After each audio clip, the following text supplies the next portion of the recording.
Tama nga, oh. Ayaw alisin ng landlord dyan sa ano, sa daanan. Talagang landlord namin, pasaway-saway eh. Pasaway. Pasaway eh. Aga-aga eh, di ba?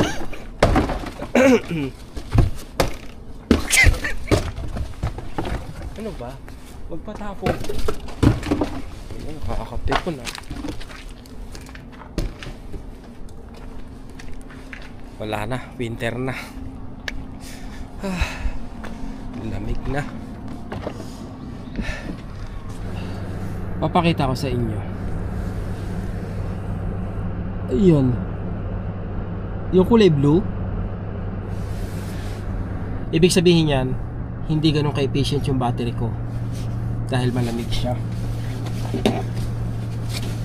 Ngayon 57%. Titingnan ko kung ilang percent ang mawawala sa biyahe ko na 4 kilometers mga dreno.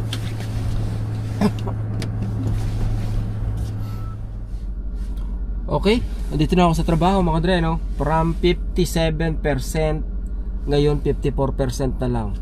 3% ang nabawa sa aking battery sa 4 kilometers na biyahe. May bumangga rito sa poste ng aming ring. Kaya tumabingi siya mga dreno. Yan o, wala siya sa level. Eh, hindi mahugot eh, ang lalim eh.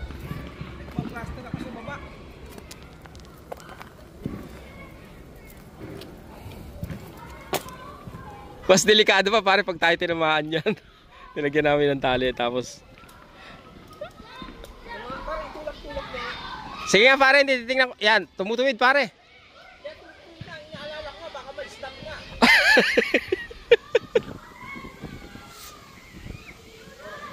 Do you think so? Kanino ba yan? Kukuha ko ng blue mats pare. Blue mats na pare. Pare, basag pa rin. Sinusubukan namin hilahin gamit yan mga dreno. Sakali lang na bumaloktot siya, tumuwid siya. Stupid idea ba? Pero who knows, it might work mga dreno.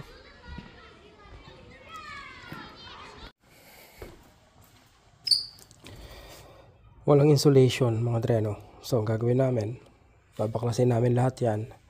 Gagawa kami ng panibagong stud. Maglalagay kami ng insulation. Tsaka namin kukuberan. Konti lang naman na trabaho. Pero hopefully matapos namin ngayon.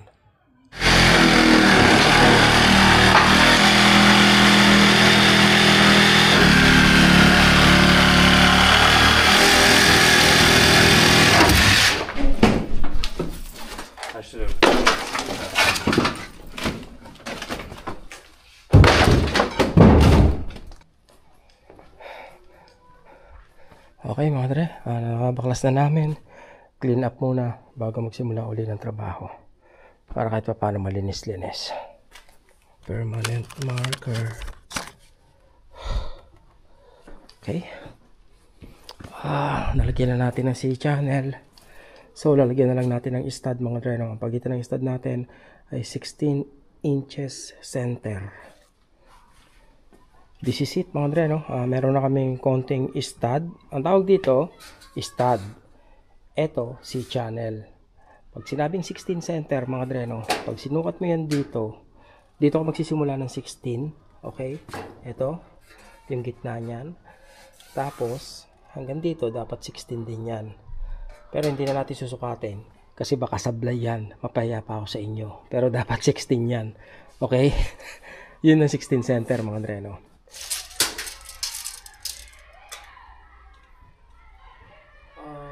60 and a half. 60 and a half yung sukat ko mga dreno. Pero pag magkakat kayo ng stud, huwag nyo isakto 60 and a half kasi tatabingi yung stud nyo. Minsan sobrang sikip o kaya hindi sakto yung putol nyo. So mangyayari, pag inilagay nyo to, itong stud nyo, at medyo mahaba siya, yung C-channel sa taas niya, itutulok niya pataas. Ngayon, mangyayari dun sa ano nyo, sa dulo ng wall nyo, o kaya pag may nilagay pa kayo dun sa ibabaw nun, so may pag ganun siya mga dre, no? Naka ano siya, concave o convex. Basta, tabingi siya mga dreno. So, putulan nyo ng konti. Lagyan nyo ng konting allowance yung putol ng mas maikse. Nang sa ganon, meron kayong leeway. Okay guys, here's what we've done. As you can see, we already installed the wall. And this is the thing that we're having trouble putting. Anyway, uwi na. Let's go!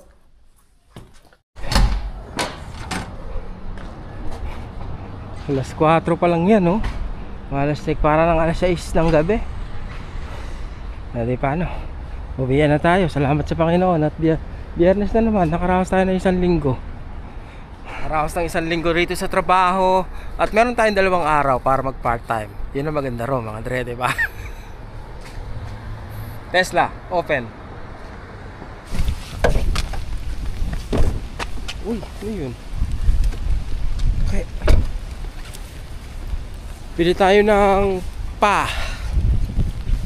masarap humigop ng sabaw ngayon. At dahil umuulan-ulan mga dreno.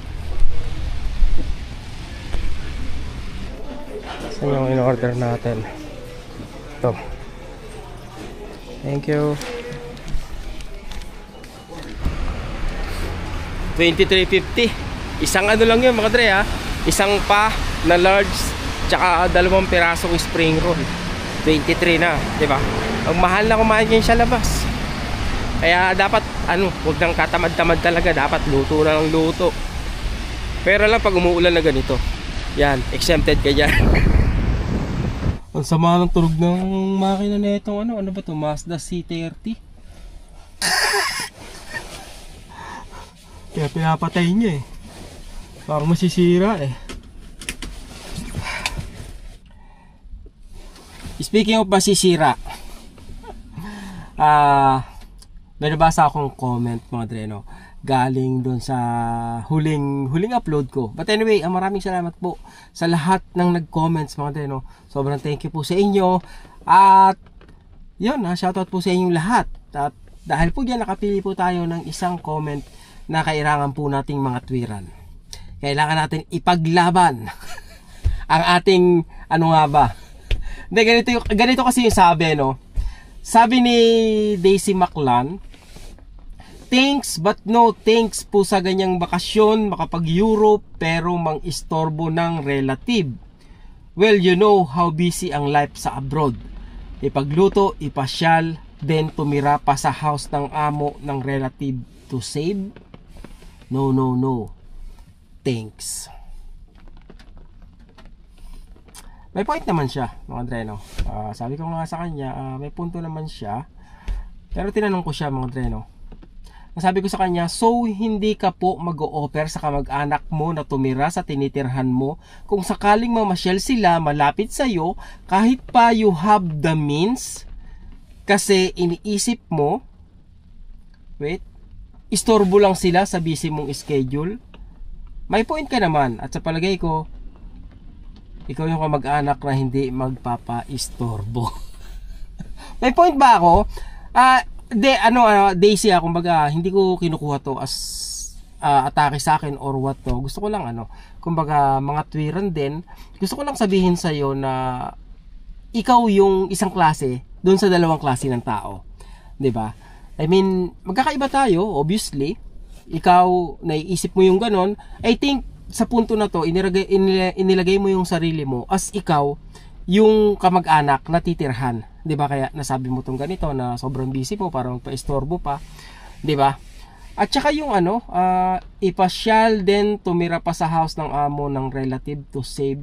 Actually, it's not all about dun sa makasave, 'di ba?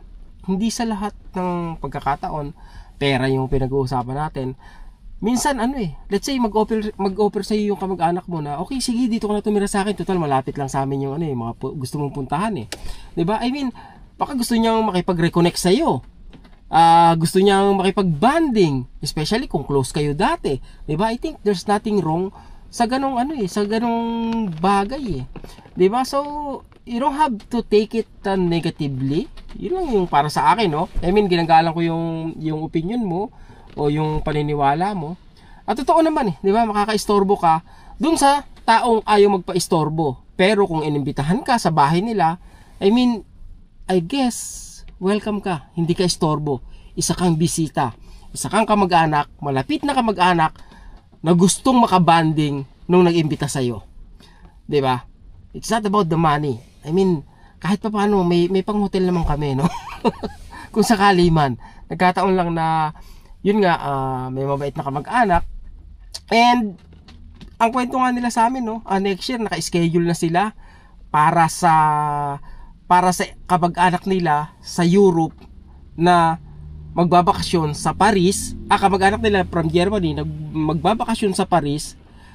At yun nga, no, kumbaga ang dami nung kamag-anak niya na magbabakasyon doon, kamag-anak nila Auntie Beth na magbabakasyon sa kanila. Sabi nila baka hindi tayo magkasya rito, kung gusto nyo kumuha kayo ng ibang, kumbaga, Airbnb na malapit-lapit dito sa amin. No. Pag kumuha kami ng ganon, hindi ka namin makakasama eh.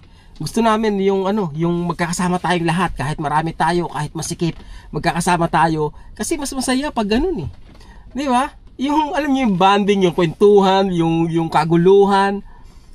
Naalala ko pag lumalabas kami nila Ina, no, nung kasama namin sila Inags. Yan, magulo yung iba eh. 'Di ba? Hindi pinag-uusapan yung pera, yung alam mo yun, yung experience. Hindi, masaya talaga, no. I don't know kung naranasan mo yan, Daisy, no. But yun nga, I think you have a point, and para naman sa tumutuloy sa mga kamag-anak at nagpapatuloy, I think there's nothing wrong to it, 'di ba? Masaya eh. 'Di ba? Masaya dun sa tumuloy, masaya sa nagpatuloy, masaya sa tumuloy kasi naka-save. 'Di ba? No, it's beyond money. Pag sinabing kamag-anak, hindi lang sa 'di ba? Hindi sa salita nagtatapos, 'di ba? Hindi sa letter K. Kamag-anak, hindi sa letter K nagtatapos, mga dreno, yung pagiging kamag-anak nyo. Hindi rin nagtatapos yun sa pera. It's all about connection. Walas tek. Ano magagawin ko rito? Pag na yung ko sasakyan ko dahil sa hininga ko. Yun. Shoutout sa inyo mga dreno at maraming salamat sa mga nag-comment uli, no? Bukas Sabado na naman, syempre part-time na naman tayo. At ang maganda niyan, nakakuha ko. May nag-text sa akin mga dreno.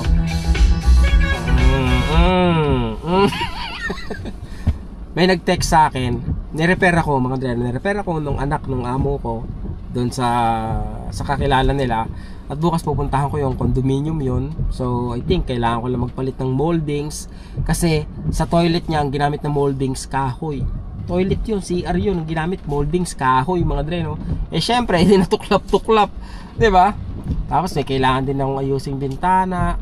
I mean, sa maliliit na bagay na ganun. Hopefully mga dreno, unti-unti oh. Ito yung number nung nung magaling na pogi pa. May word of mouth mga dreno. Malay mo yan ay magpa-resign sa atin sa trabaho. Who knows, di ba? Pero seryoso mga dre. Halimbawa ako, tapos may kamag-anak ako na magbabakasyon rito. Siguro kahit anong busy ko, basta may bahay ako, papatuloyin ko sa bahay ko eh. Di ba? Sasabihin ko sa kanila na sorry, hindi kita masasamahan. Pero kung gusto mo tumuloy rito sa bahay, andyan yung kwarto, di ba? Treat it as your home. Magluto kayo, di ba? Maglaba kayo, kumain kayo, kung anong gusto nyong gawin. Yung ganon, di ba? At least, di ba? Pakita mo kung anong klaseng tao ka. Magpakilala ka sa kamag-anak mo kung sakaling hindi ka pa nila kilala. Yung ganon, mas maganda yung ganon eh. Di ba? Kaysa yung, ay nako, sorry, hindi ako pwede, busy ako. Pisan, baka may extra kang kwarto. Ay nako, wala. Baka mamaya may mawala sa amin pag pinatuloy namin kayo eh. Baka mawalan ako ng alahas eh. Diba? Grabe eh. Uy, ano yan?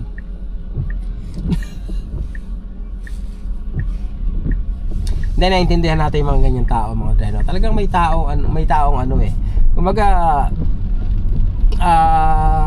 sabihin na natin anong tawag dito mga dre, no? Yung ano ba yung interior, ang bera, ginawa akong gulong ano, introvert, di ba? May mga introvert na tao o kaya ayaw nilang nadi-disturb yung peace nila, di ba? Hindi sa madamot sila, kaya lang ganun lang talaga sila, di ba? May mga ganyang tao na talaga namang syempre dapat nating irespeto kasi hindi lahat ng tao katulad natin na madaldal, kumbaga okay lang na maraming tao sa paligid, 'di ba? Lalo na kung yung bisita mo maraming may mga bata, 'di ba? Iyakan, kulitan, maiingay. So, may mga tao talaga na gusto nila katahimikan at 'yun dapat nating irespeto 'yun, 'di ba? At yung iba rin na masaya ako mga pag maraming tao sa bahay, may mga bisita. Gusto ko yung ganyan Kaya lalabas ako ng bahay pag nandiyan na sila, makukulit na, lalabas na ako ng bahay mga dreno. Bibili ako ng pagkain, hindi mag-walk out. Hindi, kumbaga ewan ko, siguro tumatanda na ako mga dreno, na parang yun yung kasiyahan ko. Yung may mga bata dyan, masasaya, makita mo kumakain, di ba? Yan yung gagawin ko. Susunod na bakasyon ko. Susunod na bakasyon ko.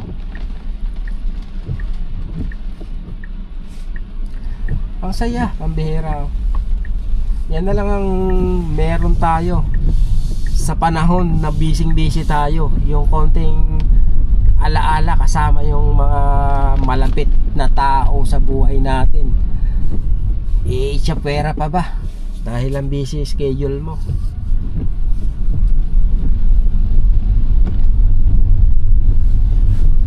Okay, haba na sermon ko. Bukas ulit mga dre, sama kayo, part time ko. Sa nagre-request, gawa daw ako ng maraming video na nagkakalikot ako. Don't worry dre, basta meron, ina-upload ko naman no.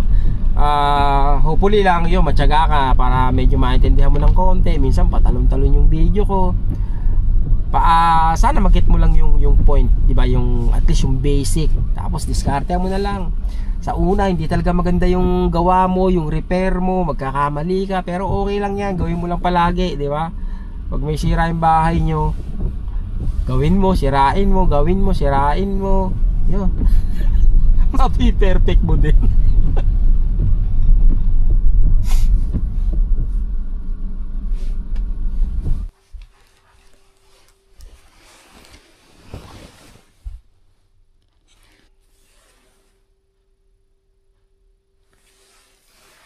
Easy pass mga dre, galing US to, yung toll gate ko ron. Nakita ko na to nung nakaraan baka may hindi pa ba na isama, kaya meron dumating na bagong bayarin. Kaya natin kung magkano. Tan-tan-nan-tan-nan. Iyon, 8840. Aray. Aray, mga dre. Well, ito yata ito. Yan, 8840. USD. Ay, sakit. Ay, sakit. Everybody needs a break like sometimes. Wait for just an hour more. What's the